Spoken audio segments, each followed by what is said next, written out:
Again, welcome Graham Rahal, who has had some strong races this season on permanent road courses. We were just talking to Ryan, he has as well. Ran well at Coda, ran well at Barber, about some other places. How confident are you coming into the weekend? Yeah, I mean, I feel good. It's we tried, I think, to build upon what was a fairly strong base on road courses. Try to understand a little bit more of why at places like Barber we were really strong, and at other tracks, we seem to struggle a little bit more. That's something that I think we've been trying to identify a little better. Because we have been a little bit inconsistent. While we've been strong at some, we've struggled at others. So just trying to put all the pieces of the puzzle together the last couple of weeks and see how to come out here a little bit stronger. And I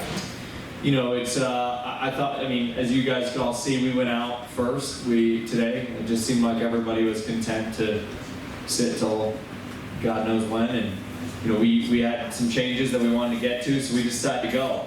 And then it was good. We put in a good base lap there, I think, for everybody to chase. But at the same time, our tires were quite used up by the end of that session. So, I think we got to see this afternoon where we are, where we really stand. But I feel like we're kind of started off on the right foot. While 13th or 14th doesn't look great, we were up there in the top 5, top 6. Even when a lot of the great, really good guys that we expect to be fast did go. And we're right in the hump of them. So just got to keep building upon that and see where it takes us this afternoon. I remember being here for an A1GP race in the rain. And it snowed. It might have snowed. What else have you driven here? And I would follow that up by, it's an interesting place that you drive through the Rahal Strait up there. It's cool. This track has a lot of family history, a lot of team history for us. Team's always done well here. To be very frank, my racing career here has been pretty short. I think I've ever only done maybe 2 races here, 2 or 3.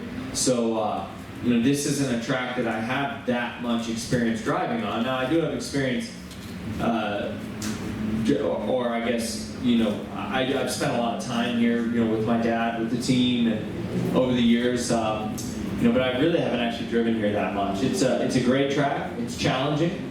It's going to be extremely slippery. I think as this race goes on, we saw that earlier today. Even the amount of dirt that comes out onto the track is extraordinary. The amount of dirt that gets thrown up.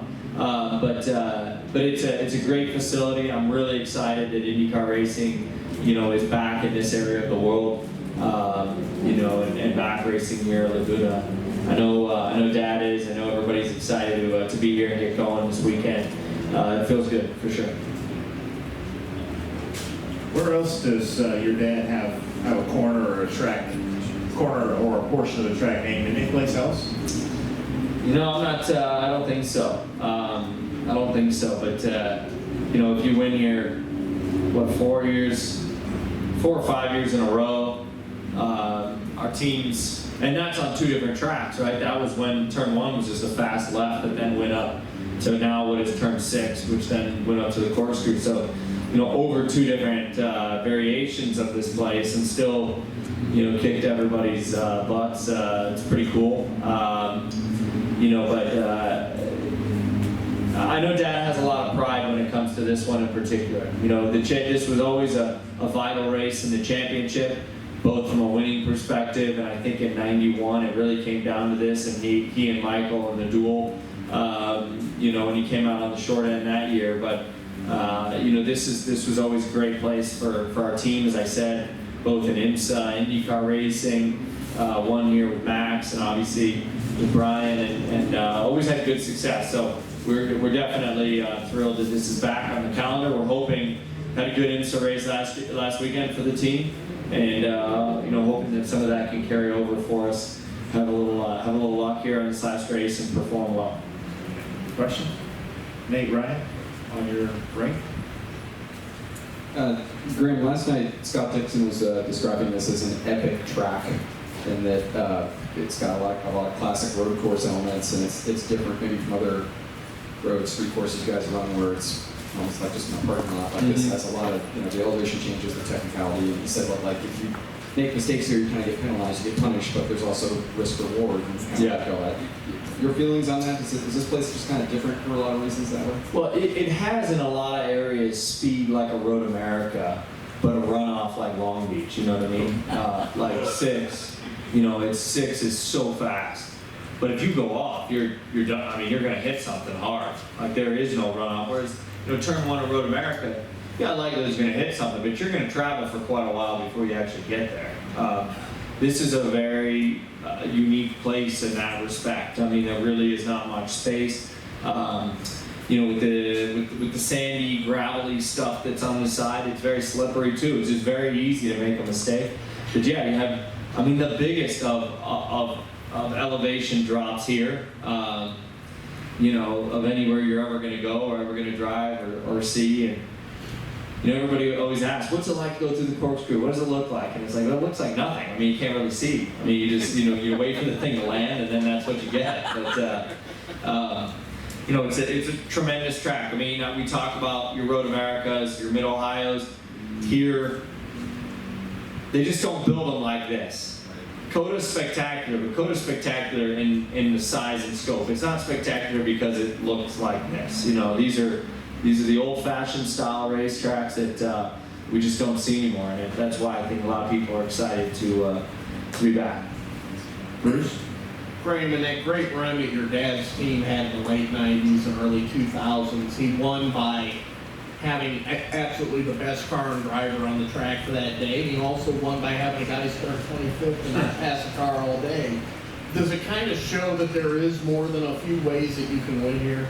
Well, there's no doubt. This, the year with Max, they pitted, 15 times or whatever, and they still, they won. But, strategy is an amazing thing. And if you play strategy right, it can do things that you don't see as being possible. Let's look at this year. You look at Joseph at Texas. He's running 11. The next thing you know, he's leading the race. Yes, he had a car that was quick when he was out on his own. It's also the strategy play was done perfectly.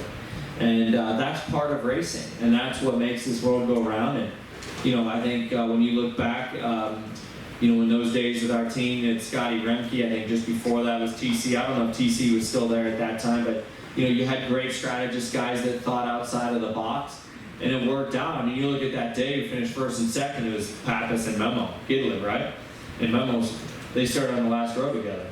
But that, it doesn't matter. It worked out well, and hopefully this weekend we're not on the last row, but hopefully we can find a way to have some good strategy and make it work. Doesn't matter how you win as long as you win. That's a fact. So it's worked out well. Jeff Blunt on your far right. What's the etiquette for racing the championship guys? Over in NASCAR, we had quite a controversy last week. Yeah, I saw that. What is it? Are you expected to give them any more room here? Is it expected that you just race them as hard as always? You got to race them as hard as always, but at the same time, I do think you've got to respect the position. You have to respect that you don't want, to be the guy to alter the championship. You don't want to be the guy that has that ruins it for somebody that's worked as hard as they have all year. And with the double point scenario, really it's fairly easy to do that, to screw it up, right? If we didn't have double points, this thing would be pretty much over and you just kind of move on and see who's going to finish second, sort of thing. But in the scenario that we're in, it's pretty powerful. And I know because I lived it.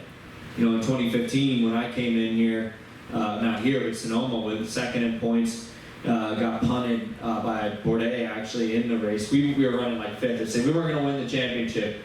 But had we not been hit, we would have finished second. So we finished fourth in the points. That was a pretty big swing, for us. And so it's you don't want to be the guy that is the one that has that effect on it. But at the same time, in my case, I'm here to win.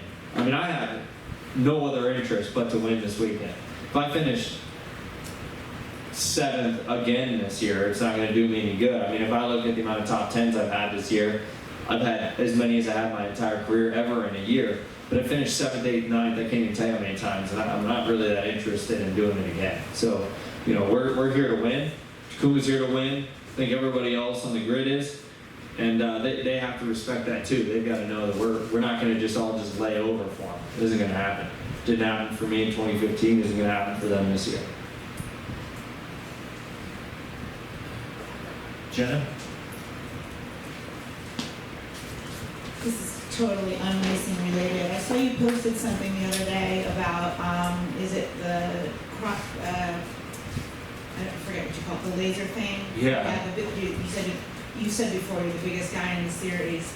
So what led you to go down that route? Well, honestly, it is no secret, and I'm not shy about this, that you know, I've struggled with my weight. You know, I can guarantee you that from a strength perspective and a stamina perspective, there's very few guys out here that can keep up with me. But I don't have, you know, I'm just not a super skinny build. It's never been my thing, you know. And it's, you know, I've tried, and we've kind of looked around, and, you know, there was some mutual interest from them to look into, you know, trying to see if it works. I'll be honest, I was always very skeptical of the stuff, and where I'm at, I mean, I've done one treatment, so it's not, I can't even tell you today, is this something that really works or not. The facts are, it's not going to work if you don't work out too and eat well. It doesn't do anything. But you know, earlier this year, I had given up drinking completely for 3-4 months. I was working out every day, twice a day on most occasions, went to a nutritionist, was doing everything. And I literally could not, like, I was not losing an ounce. And it was the most frustrating, you know, period of time for me. You know, I mean, I am the biggest guy here. And is it ever going to be equal for me? No matter what these guys talk about with driver balance and everything else, it's a whole different thing, where my center of gravity is and so on. It is a challenge. When I drive the sports cars, I drive with Elio. I mean, Ricky and Elio weigh 60 pounds less than me or something. I mean, that's and there is no balance there. So that's a big swing. That's a lot of weight to be carrying around. But, you know, we've got to try anything we can to try, if you're going to be serious and you're going to try to find the performance advantage and the edge, then you've got to, you know, look outside of the box. So it is something new for me, but you know, the fight, I guess, against, you know, being an ultra skinny guy, because I can tell you this, I fly home with most of these guys after races a lot of times. I see most of these guys a lot of times. They're sitting there eating In-N-Out and whatever else. I cannot do it. If I do it, it immediately reflects for me. And you know, these guys, you see them the next weekend and they're like this big. It's like, shit, it's not my build. So, and I blame my dad. I do. And you can tell him I said that. You know, I told him, you know, it's a genetic thing. And you know, I got good genes in some ways, but I'm very excited. Told my wife this the other day. Very excited for someday when my career ends, just to have a dad bod. Just to be able to let go for a minute and just see how things turn out. Because this is getting a little bit exhausting. But I'm going to say, you know, we're going to stay committed through the winter. I'm going to try, I mean, I try my hardest every year, but I have never tried harder than this year to be thin. And I weigh about the exact same as last year, but it took so much effort to get there that I just got to think outside the box. Is it cool sculpting? It's called Sculpture, is the group that we're working with. So it's kind of very different. You know, one uses basically a laser, which it feels cold when you touch it. But Cool Sculpting, the way that Cool Sculpting works, if I understand it right, and it is effective. It was invented by a doctor who found it was swelling in kids' cheeks. You know, but basically what that does is it freezes, using like dry ice and stuff, but it basically freezes your skin and stuff, and which can have other harmful downsides. Whereas, you know, Sculpture, which is the one that I've tried, is a laser that in essence uses heat to go in and kill the fatty cells. But like I said, I've done the one tree head. It takes a long time, I think, for us to, it's going to take multiple, I think, to get there. And one of the difficulties for us too is just the consistency of being somewhere. I'm not anywhere that much, so it is tough, but we'll see.